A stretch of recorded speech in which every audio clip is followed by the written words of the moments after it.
Outdoor PCB testing procedure. निम्न 7 से 8 पॉइंटों पर हम पीसीबी को चेक करना सीखेंगे।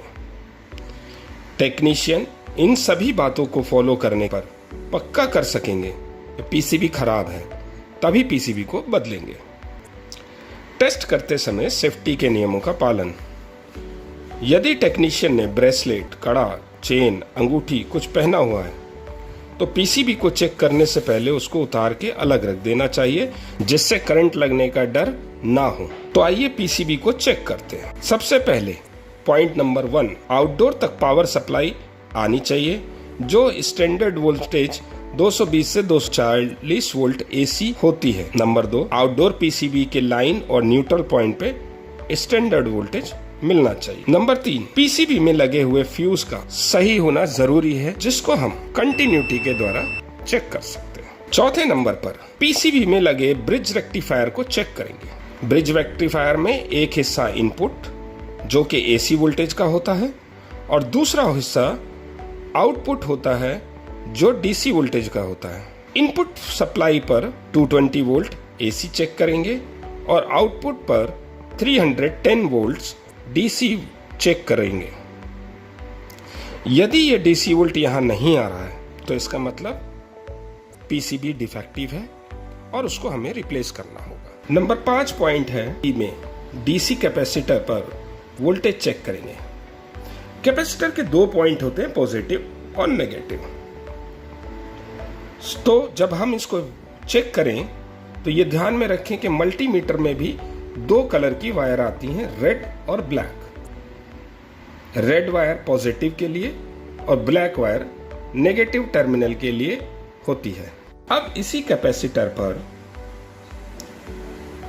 According to wire colour positive negative पे कनेक्ट करें और 310 वोल्ट डीसी को चेक करें। ये लगे हुए सभी कैपेसिटर पे एक समान आनी चाहिए। यहां मैं फिर वही दोहराऊंगा, यदि ये वोल्टेज हमें यहां पर नहीं मिल रही है, कैपेसिटर की कंडीशन ठीक नहीं है, फूल गया है या बस्ट हो गया है, तो इन दोनों केसों में हमें पीसीबी को रिप्लेस करना पड़ेगा। इसके बाद नंबर 6, जहां पे हम बात करेंगे आईपीएम की, जिसका पूरा नाम इंटेलिजेंट पावर मॉड्यूल है। तो इसको चेक करने के लिए क्लैम्प मीटर के ब्लैक वायर को कैपेसिटर के माइनस टर्मिनल पे और रेड वाले वायर को आईपीएम के प्लस टर्मिनल पे लगाएं, जैसा वीडियो में आप देख रहे हैं। अब यहाँ पे हमें 15 वोल्ट डीसी मिलना चाहिए, जिससे हम ये तय कर सके पीसीबी ठीक है। नंबर 7, आईपीएम को चेक करने के बाद अब पीसीबी के यूवीडब्ल्यू लोकेशन पर वोल्टेज चेक करेंगे।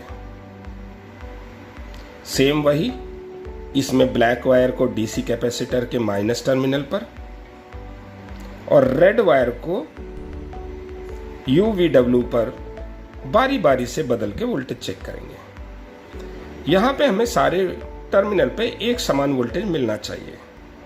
उदाहरण के तौर पे जैसे अभी देख रहे हैं कि अगर 180 वोल्टेज मिल रहा है डीसी, तो ये सभी टर्मिनलों पे 180 ही होना चाहिए, या फिर कभी 170, 72 जो भी वोल्टेज मिल रहा है वो सभी टर्मिनलों पे एक समान डीसी वोल्टेज आना चाहिए यदि पीसीबी ठीक है। तो ये एक समान ना होना या किसी पे वोल्टेज ना मिलना सेम इस बात को दर्शाता है कि पीसीबी में डिफेक्ट है और हमें उसे बदलना होगा। नंबर 7 पर हमने ये देखा कि यूवीडब्ल्यू को डीसी वोल्टेज कुछ मिल रहा है, वो वेरिएबल होगा और तीनों पॉइंटों पे एक समान रहेगा। अब हम इसी यूवीडब्ल्यू पर एसी वोल्टेज की मेन सप्लाई के न्यूट्रल के साथ चेक करते हैं। यहाँ पे भी सेम चीज़ रहेगी, ये वोल्टेज 90 से हमेशा ऊपर रहेगी। दूसरी बात, जो हम डीसी वोल्टेज चेक करिए अभी 7 नंबर पर, उससे तकरीबन 25 से 30 वोल्ट यहाँ पे आप ज़्यादा मिलेगा। अब अगर यहाँ पर कोई भी वोल्टेज हमें नहीं मिलता है या बहुत फ्रीक्वेंटली कम ज़्यादा हो रहा है, तो भी पीसीबी खराब हो सकती है।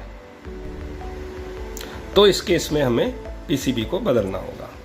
तो ये सारे 8 पॉइंट जो हमने अभी तक बताए, इससे हम ये कंफर्म कर पाएंगे कि पीसीबी में डिफेक्ट है या नहीं है। तो बिना इन 8 पॉइंट को चेक किए कृपया कोई भी पीसीबी को रिप्लेस ना करें। थैंक यू, धन्यवाद।